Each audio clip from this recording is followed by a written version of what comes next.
পদ্মা সেতু বা বহুমুখী সেতু বাংলাদেশের পদ্মা নদীর উপর নির্মিত একটি বহুমুখী সড়ক ও রেল সেতু।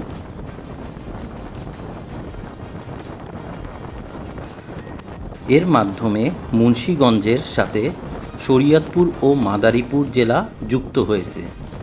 সেতুটি 2022 সালের 25শে জুন উদ্বোধন করা হয়।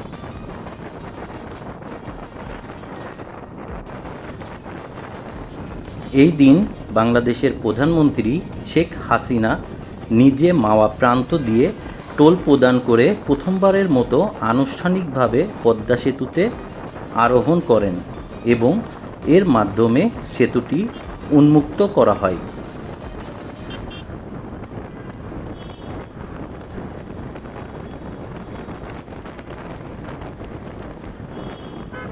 পদ্মা সেতুর নির্মাণ কাজ বাংলাদেশের ইতিহাসে সবচেয়ে চ্যালেঞ্জিং নির্মাণ প্রকল্প হিসেবে বিবেচিত।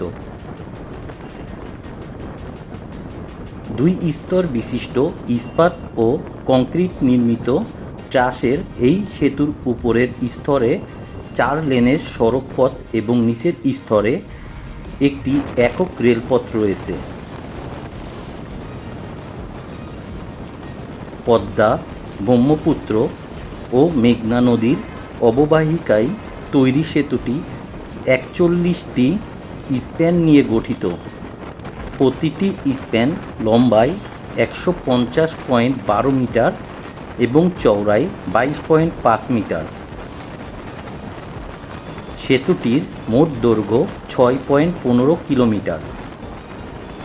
এটি বাংলাদেশের দীর্ঘতম সেতু।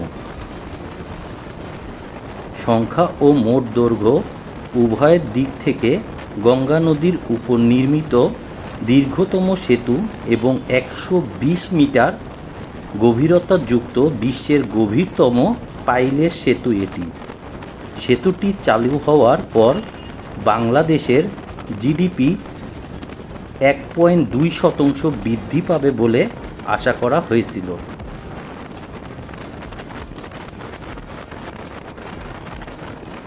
1971 সালে দৈনিক পূর্বদেশ পত্রিকার প্রতিবেদন অনুযায়ী জাপান থেকে আগত জরিপ বিশেষজ্ঞদের একটি দল পূর্ব পাকিস্তানের অর্থাৎ বর্তমান বাংলাদেশ নিকট ঢাকা ফরিদপুর সড়ক নির্মাণের জন্য একটি প্রতিবেদন জমা দেন।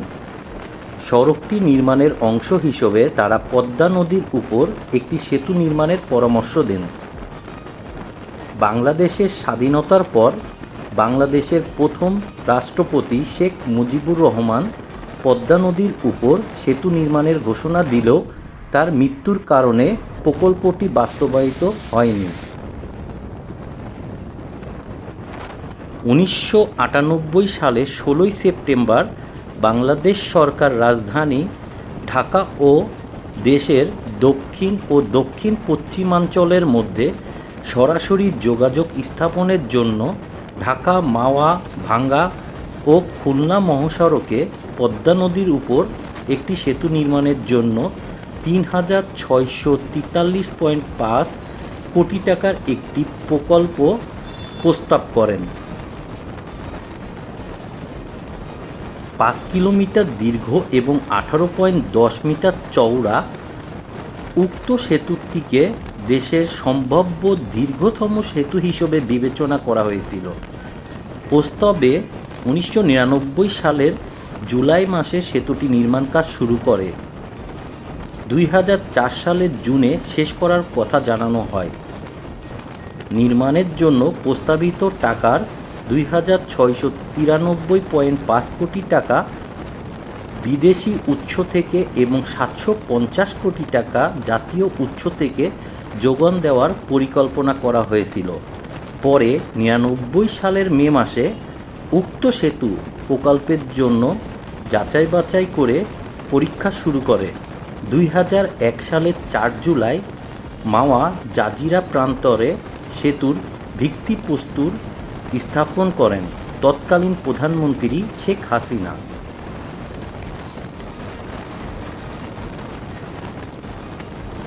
অষ্টম সাধারণ নির্বাচনের পর পরবর্তী সরকারের পরামর্শ কমিটি পাটুরিয়া দৌলদিয়া পয়েন্ট, দোহার চরভদ্রাসন পয়েন্ট, মাওয়া জাজিরা পয়েন্ট এবং চাঁদপুর হেদরগঞ্জ পয়েন্ট পরীক্ষা করায়।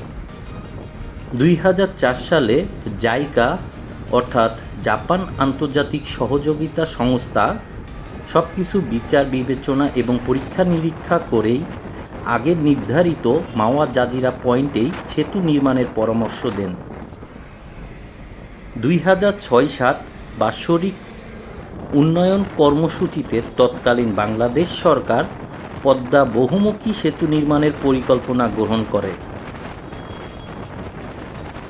তত্ত্বাবধায়ক সরকার এ সেতু নির্মাণের জন্য এশীয় উন্নয়ন ব্যাংকের সহায়তা পাওয়ার জন্য আলোচনা শুরু করে। সম্ভাব্যতা যাচাইয়ের পর 7 সালে 20 আগস্ট তৎকালীন তত্ত্বাবধায়ক সরকার বৈঠকে 10,161 কোটি টাকায় পদ্মা সেতু প্রকল্পের অনুমোদন দেন। তখন 2015 সালের মধ্যে সেতুটি নির্মাণের লক্ষ্য নির্ধারণ করা হয়। এই জন্য সেই বছর পদ্মা সেতুর বিশদ নকশা প্রণয়নের দরপত্র আহ্বান করা হয়। 2008 সালের সাধারণ নির্বাচনের আগে বাংলাদেশ আওয়ামী লীগ তার পদ্মা সেতু নির্মাণের প্রতিশ্রুতি দেন। নির্বাচনে জয়ী হয়ে আওয়ামী লীগ সরকার প্রকল্প বাস্তবায়নের উদ্যোগ নেন। তখন 2011 সালের মধ্যে পদ্মা সেতুর নির্মাণ কাজ শুরু করার কথা জানানো হয়। এই জন্য 2009 সালে নকশা প্রণয়নের জন্য পরামর্শক প্রতিষ্ঠান নিয়োগ করা হয়। সেতু নির্মাণে বিশ্ব ব্যাংক, এশীয় উন্নয়ন ব্যাংক, জাইকা ও ইসলামী উন্নয়ন ব্যাংক অর্থ যোগান দেওয়ার প্রতিশ্রুতি দেন। 2009 সালে 28 এপ্রিল বিশ্ব ব্যাংকের সাথে বাংলাদেশের ঋণ চুক্তি স্বাক্ষর করেন। বাংলাদেশের সেতু কর্তৃপক্ষ বাসেক 2010 সালের এপ্রিলে পদ্মা সেতুর মূল অবকাঠামো নির্মাণে প্রকল্পের জন্য প্রাকযোগ্যতা দরপত্র আহ্বান করে। প্রথম পরিকল্পনা অনুসারে 2011 সালের শুরুর দিকে সেতুর নির্মাণ কাজ আরম্ভ হওয়ার কথা ছিল এবং 2013 সালের মধ্যে প্রধান কাজগুলো শেষ হওয়ার কথা ছিল।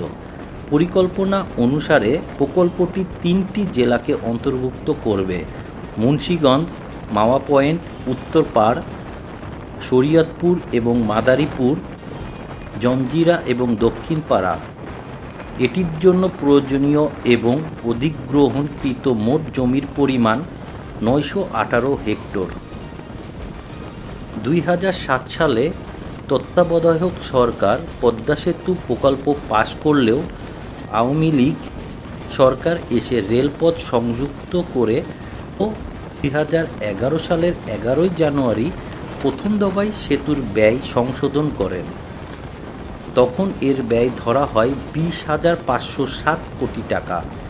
পরে পদ্মা সেতুর ব্যয় আরও 8,000 কোটি টাকা বাড়ানো হয়। ফলে তখন পদ্মা সেতুর ব্যয় সর্বমোট দাঁড়ায় 28,793 কোটি টাকা। 2011 সালের এপ্রিল মাসে বিশ্ব ব্যাংকের সাথে বাংলাদেশের 120 কোটি মার্কিন ডলারের ঋণ চুক্তি হয়। একই বছরের 18 মে জাইকার সাথে সরকারের 41 কোটি 50 লাখ ডলার এবং 6 জুন এডিবির সঙ্গে 61 কোটি 50 লাখ ডলারের ঋণ চুক্তি হয়। 2011 সালের 10 অক্টোবরে দুর্নীতির অভিযোগ এনে পদ্মা প্রকল্পের অর্থায়ন স্থগিত করেন বিশ্ব ব্যাংক। পরে প্রধানমন্ত্রী শেখ হাসিনার অর্থনৈতিক উপদেষ্টা মশিউর রহমানের নামও দুর্নীতির অভিযোগের সাথে যুক্ত হয়। 2011 সালের 14 নভেম্বর সেতু বিভাগের সচিব মোশাররফ হোসেন ভূঁইয়াকে বদলি করে বিশেষ অর্থনৈতিক অঞ্চল কর্তৃপক্ষের নির্বাহী চেয়ারম্যান নিয়োগ দেওয়া হয় ও 5 ডিসেম্বর তৎকালীন যোগাযোগ মন্ত্রী সৈয়দ আবুল হোসেনকে তথ্য ও যোগাযোগ প্রযুক্তি মন্ত্রণালয়ে পাঠানো হয়। 2012 সালের 29 জুন সেতুর পরামর্শক প্রতিষ্ঠান হিসেবে দরপত্রে অংশ নেওয়া এসএনসি সাথে বাংলাদেশি কর্মকর্তাদের দুর্নীতি ষড়যন্ত্রের অভিযোগ এনে বিশ্ব ব্যাংক ঋণ চুক্তিটি বাতিল করেন। পরে অন্যান্য সংস্থাগুলো তার প্রতিশ্রুতি অনুযায়ী ঋণ চুক্তি বাতিল করে। 2012 সালের 4 জুলাই জাতীয় সংসদে প্রধানমন্ত্রী শেখ হাসিনা নিজস্ব অর্থায়নে পদ্মা সেতু নির্মাণ করার কথা বলেন এবং 8 জুলাই নিজস্ব অর্থায়নে পদ্মা সেতু নির্মাণ পরিকল্পনা পেশ করেন সংসদে। 2012 সালের 9 জুলাই নিজস্ব অর্থায়নে পদ্মা সেতু বাস্তবায়নের সিদ্ধান্ত নেয় মন্ত্রিসভা। বিশ্ব ব্যাংকের শর্তের কারণে 23 জুলাই তৎকালীন যোগাযোগ মন্ত্রী সৈয়দ আবুল হোসেনকে মন্ত্রিসভা থেকে সরিয়ে নেওয়া হয় ও 24 জুলাই সচিব মোশাররফ হোসেন ভূঁইয়াকে ওএসডি করা হয়। 2012 সালের 17 ডিসেম্বর সেতু বিভাগের সাবেক সচিব মোশাররফ হোসেন ভূঁইয়াকে প্রধান আসামি করে 7 জনের বিরুদ্ধে মামলা করে দুদক। 26 ডিসেম্বর রাজধানীর শাহবাগ এলাকা থেকে মোশাররফ হোসেন ভূঁইয়াকে গ্রেপ্তার করে রিমান্ডে নেয় দুদক।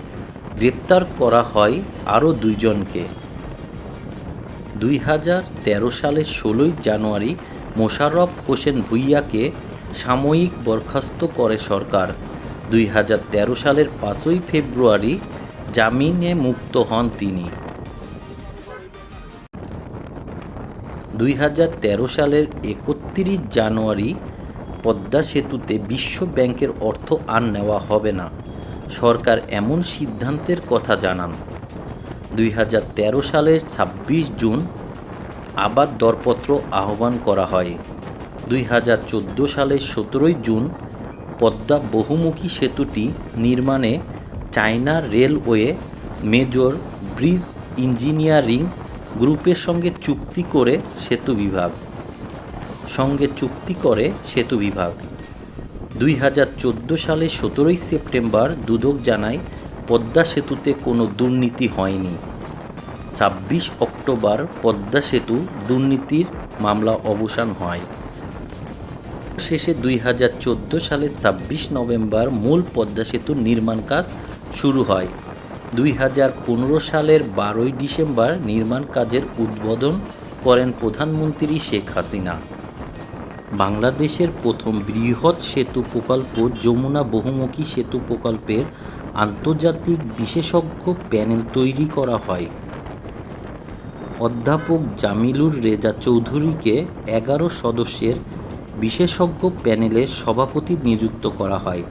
এই প্যানেলে সেতুর নকশা প্রণয়ন ও বাস্তবায়ন পর্যায়ে প্রকল্প কর্মকর্তা, নকশা পরামর্শক ও উন্নয়ন সহযোগীদের বিশেষজ্ঞ পরামর্শ প্রদান করে। পদ্মা সেতুর দ্বৈত কাজকে মূলত 5টি প্যাকেজে ভাগ করা হয়: মূল সেতু, নদী শাসন, জাজিরা সংযোজনকারী সড়ক ও টোল প্লাজা, মাওয়া সংযোগকারী সড়ক, টোল প্লাজা ইত্যাদি এবং মাওয়া ও জাজিরা সার্ভিস এলাকা। পদ্মা বহুমুখী সেতু প্রকল্পের পরিচালক ছিলেন কারিগরি মূল্যায়ন কমিটির সভাপতি। 2022 সালের 25 জুন সেতুটি বাংলাদেশ প্রধানমন্ত্রী আনুষ্ঠানিকভাবে উদ্বোধন করেন ও পরের দিন থেকে এটি সাধারণ মানুষের ব্যবহারের জন্য উন্মুক্ত করে দেওয়া হয়। পদ্মা সেতুর নির্মাণে খরচ হয় 30,193 কোটি 39 লাখ টাকা। অনুমান করা হচ্ছে 2022 সালে এই সেতু দিয়ে বাংলাদেশের 23টি জেলায় প্রতিদিন 21,300টি যানবাহন চলাচল করবে, যা 2025 সাল নাগাদ বেড়ে দাঁড়াবে 41,600। এদের সবার থেকে টোল বাবদ যে আয় হবে তা দিয়ে সেতুর ব্যয় উঠে আসতে 9.5 বছর সময় লাগবে। দৈনিক যুগান্তর পত্রিকা জানায়, আগামী 31 বছরে যোগাযোগ খাতে পদ্মা সেতু থেকে আয় হবে $18.5 বিলিয়ন, নির্মাণ খরচের 5.5 গুণ। এছাড়াও সামাজিক অগ্রগতি ও অর্থনীতিতে $25 বিলিয়ন যোগ করবে। বাংলাদেশ সেতু কর্তৃপক্ষ জানিয়েছে, টোল থেকে আদায়কৃত অর্থের অধিকাংশ দিয়ে ঋণ পরিশোধ করা হবে এবং বাকি অর্থ দিয়ে সেতুর রক্ষণাবেক্ষণের কাজ করা হবে।